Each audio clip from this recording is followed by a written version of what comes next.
From the end of the last century, we Indians are capable to work hand in hand with the whole world because of the computer revolution we had in our country. Today we have our whole world in our smartphones. But this didn't happen within one day. Some dedicated scientists had worked very hard to develop the Indian computer science arena since last 40 to 50 years, and today we are enjoying the fruits of their hard work. Today, we are extremely fortunate to have such a pioneering scientist of Indian computer science from Indian Institute of Science, Bangalore, as our chief guest, Professor V. Rajaraman.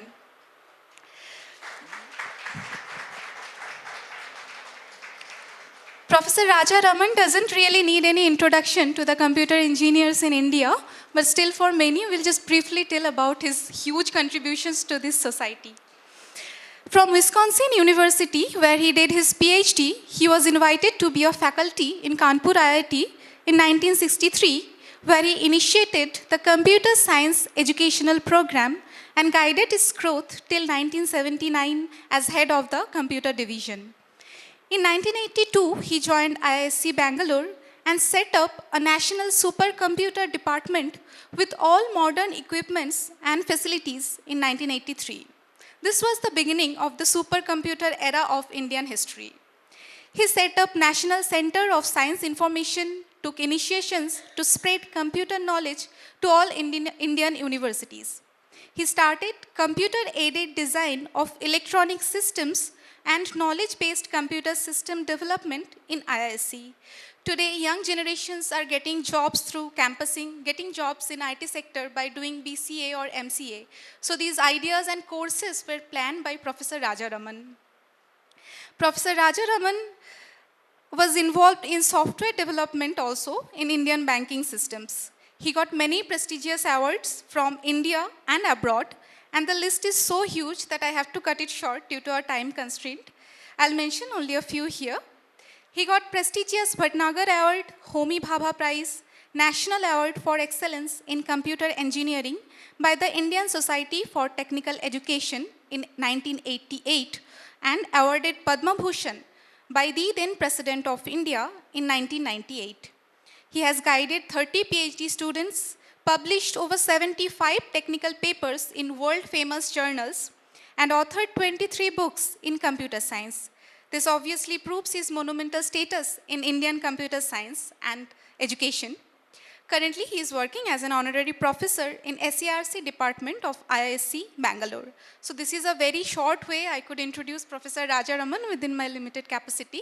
So ladies and gentlemen, please welcome Professor Rajaraman on the dais. Chakraborty, the emerging pianist of Namma Tatanagar, to please come on stage and hand over a token of appreciation to Professor V. Rajaraman, our chief guest today.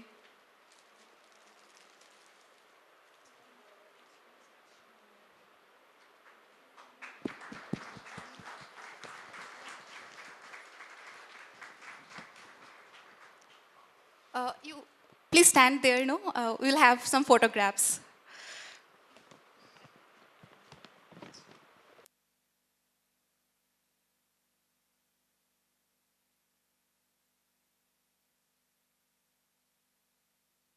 Dharma Rajaraman, our sweet Dharma Didi or Dharma Auntie, just for coming as our honor, as our friend. So please come on dais.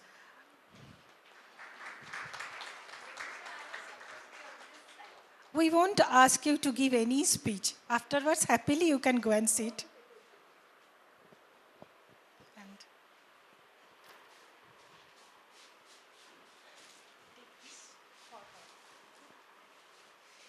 And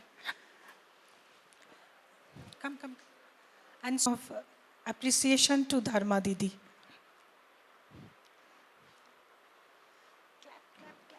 Please clap everybody.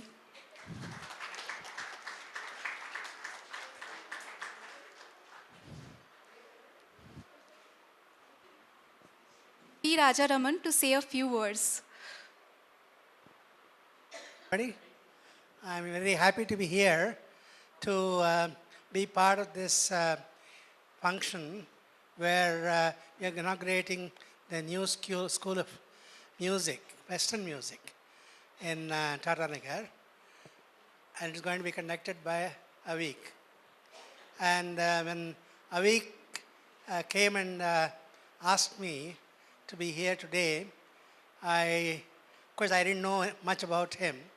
So I went to my dear friend Google and asked Google, who is Avik Chakravarti?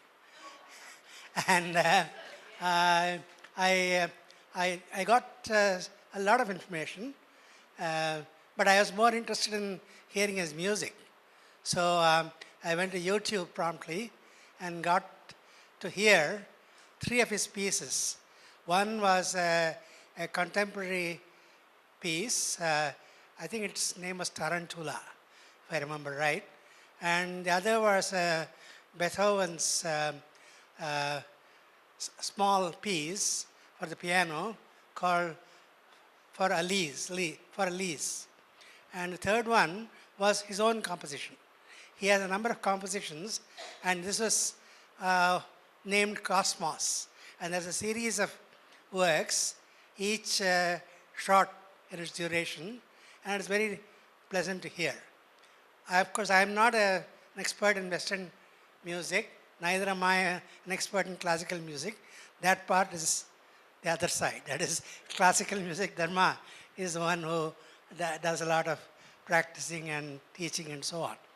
But I do like to hear all kinds of good music. Good music includes, of course, Western classical, Carnatic, as well as our Northern classical music. But when I do my work on the computer and write, I always like to have some music in the background.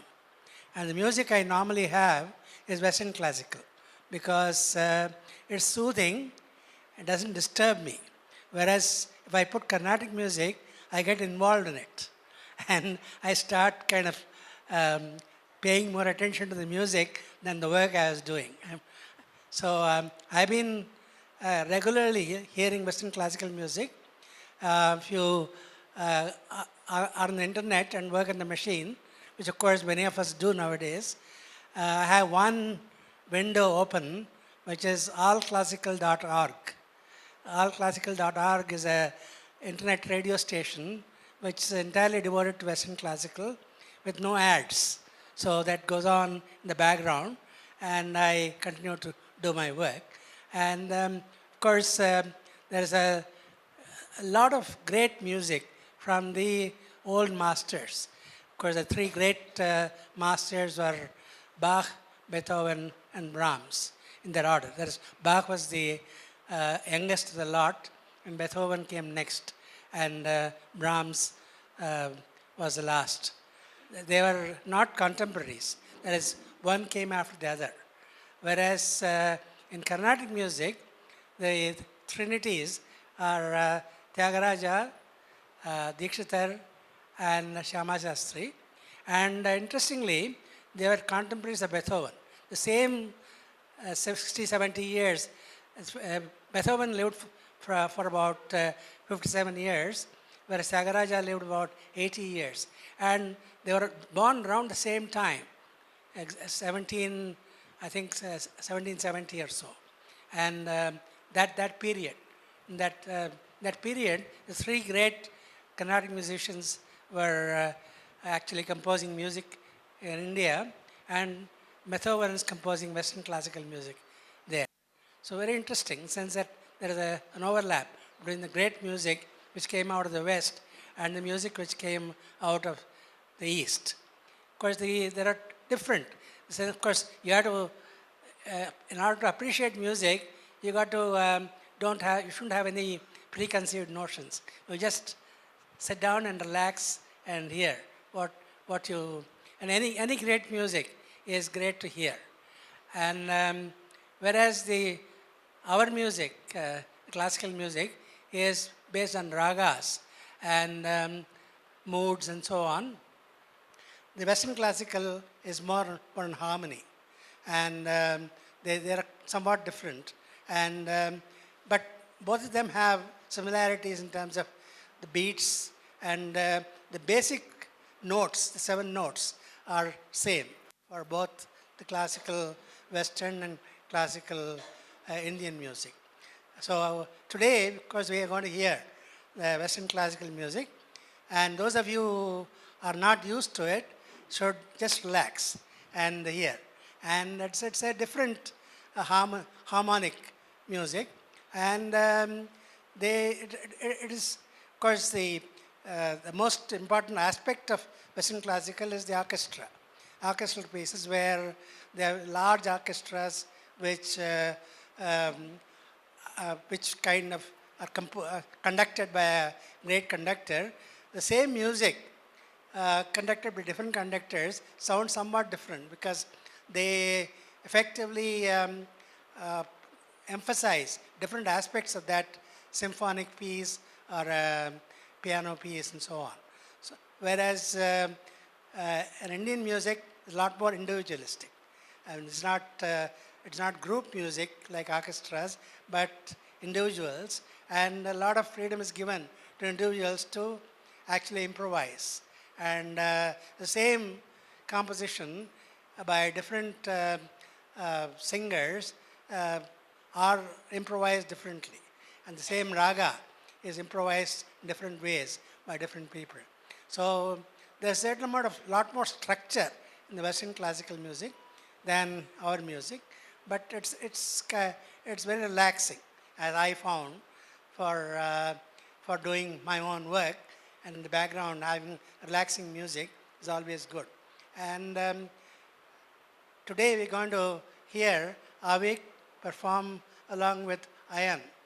Ayan, I also wanted to hear what he has done, and I only got one piece, which was he was accompanying Rabindra Sangeet in Bengali and using his guitar.